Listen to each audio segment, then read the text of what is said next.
guys, hope you're all out there surviving your first clinicals. My week seemed like it just kind of flew by and was a whirlwind.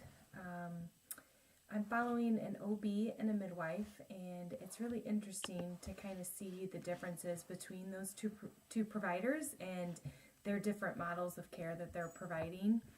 Both of my preceptors have been really great teachers so far, and they were drawing me pictures and diagrams and seemed like they really were going out of their way to enhance my learning experience. And one of my preceptors even encouraged me to just have a topic I wanted to explore for each clinical day when I go to see him.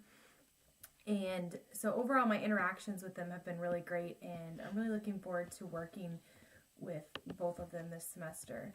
So this week I did a lot of observing and just trying to really capture the flow of the two different offices and kind of just feel out, how they do things. And even though I did a lot of observing, I felt like I really learned a lot and had a lot of valuable experiences.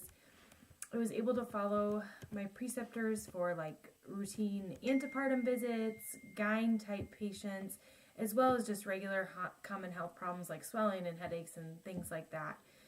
Just to highlight a few of the interesting patients that I had a patient with endometriosis who was following up because she was started on Lupron recently, and that was something that I had never learned about before, so that was interesting.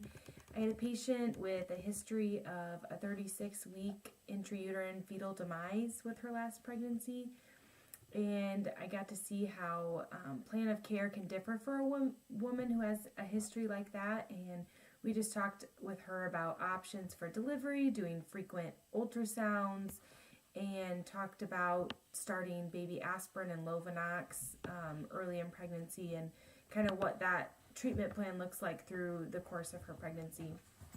The OB that I'm following also actually specializes in urogyne.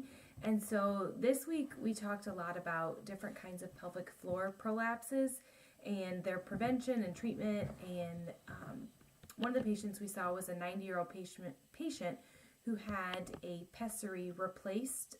And so that's like a little supportive device. It kind of looks not really like a diaphragm, but it's basically just this big circle thing that gets inserted up inside of the vagina to hold up the vaginal prolapse, and it's an alternative to having surgery, so it just kind of goes up there and holds everything up.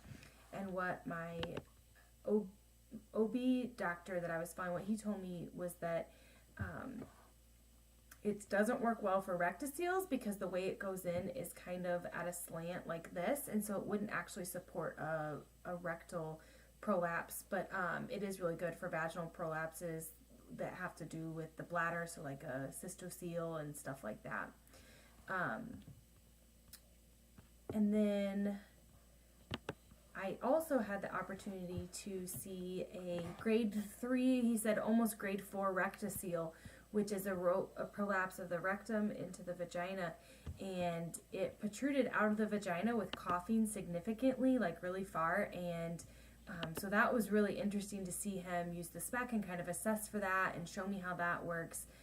And so that woman ended up being scheduled for surgery.